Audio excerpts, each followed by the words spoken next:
I just picked up the Black Christmas 4K bundle from Scream Factory. Now I already went over the packaging and special features in my first look video, which I'll link below. But what about the film itself? Remember those idyllic scenes out of your childhood?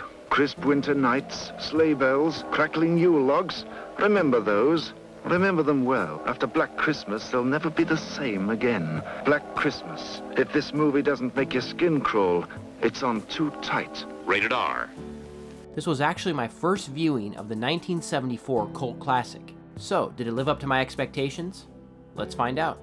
Black Christmas is about a group of sorority sisters who are terrorized by a maniac during Christmas break. The terror begins with a series of nasty and obscene phone calls from a man the sisters have dubbed the Moaner. Let me lick it, lick it, lick it, let me lick your pretty. Seems like a nice guy. Now, unfortunately for them, this freak has managed to sneak into the house during an extremely impressive POV sequence. Keep in mind, this film was released 4 years before the original Halloween. Things escalate as the unseen psycho starts knocking people off one by one. Our lead, Jess, eventually contacts the police and is aided by the late great John Saxon. Now, I don't want to spoil too much with this review, so I will say that the ending and eventual resolution with the killer is fantastic. It's very well done, and I appreciate the downbeat nature of it all. Many horror films of the 1970s were very depressing and nihilistic, to use a fancy film school term, and I really appreciate that aspect of 70s horror. There are some elements in this film that are reminiscent of the John Carpenter classic Halloween, from the point of view shots to the slasher elements and holiday-themed horror setting. I wouldn't categorize Halloween as ripping off this film or anything, as some have done. Halloween is its own thing, as is this movie, but it probably wouldn't be a stretch to say that John Carpenter gained some inspiration from this film. I touched on this a bit in my first look video, but this movie has managed to sneak by me over the years. I could never find a copy to watch back in the day, as none of the local video stores had copies of this to rent. Pretty weird, right? And I just never came across it on TV as a kid. I eventually bought the DVD release back in 2004 or so, but it ended up being a defective copy. And when I went to return it to the store I bought it from, they had no replacement copies available. Eventually I decided to just wait for a special edition Blu-ray release. And when Scream Factory did release it, I missed out on the limited edition slipcover. So I held off on ordering it as I wanted to get that slip with it. Yeah, I'm one of those fans. Eventually a 4K release was announced, so I waited, pre-ordered it, and finally watched the movie for the very first time in December of 2022. Pretty crazy. So how did it hold up? Wow is all I can say. I love this movie, and I cannot believe I've been missing out on it for all these years. Everything about the movie works, from Bob Clark's direction to Carl Zitterer's simplistic score. The movie is beautifully shot and has so many great moments and iconic images. The cast was also fantastic, with lots of familiar faces. The killer was very imposing and scary, and I love the choices made in how he was shot, how much was seen, that sort of thing. This is top-notch stuff. And it's so interesting to me that director Bob Clark was responsible for 2 iconic Christmas films, this and A Christmas Story.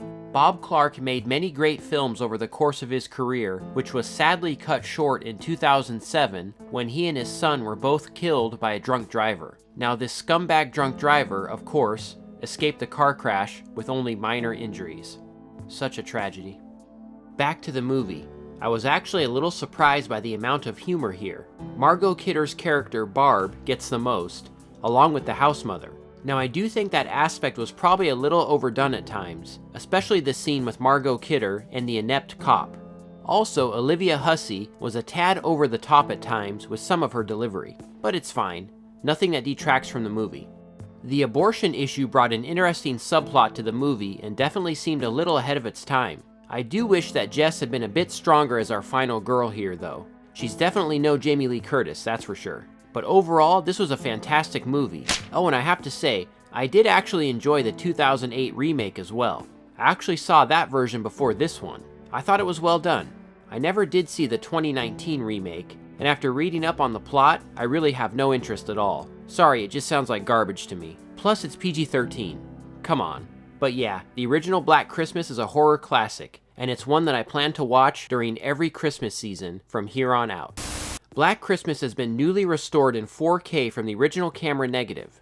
This release comes with a 4K copy and a Blu-ray copy. Keep in mind, I've never seen this movie in any other format. The 4K presentation wasn't overly dark like some recent ones I purchased lately, and the movie looks great. But look, it's a low-budget 1974 movie. It's not going to look brand new and pristine. I'd be curious to see how it looks in relation to the previous Scream Factory Blu-ray release. I'm guessing not a huge difference in terms of picture quality. Now where this release excels is the sound. Scream Factory created a newly restored 2.0 mono track and a 5.1 mix, which restores missing sound effects and dialogue. A little featurette is included here with comparisons, and it really is a night and day difference. I didn't own any of the previous releases of this film, so buying this was a no-brainer for me. The nice picture and restored sound definitely makes this the definitive presentation of the movie, and it's loaded with a ton of great special features as well. So yes, I definitely recommend picking this one up, especially if you don't have it already. It's a true horror classic, and I had a ton of fun checking out this release.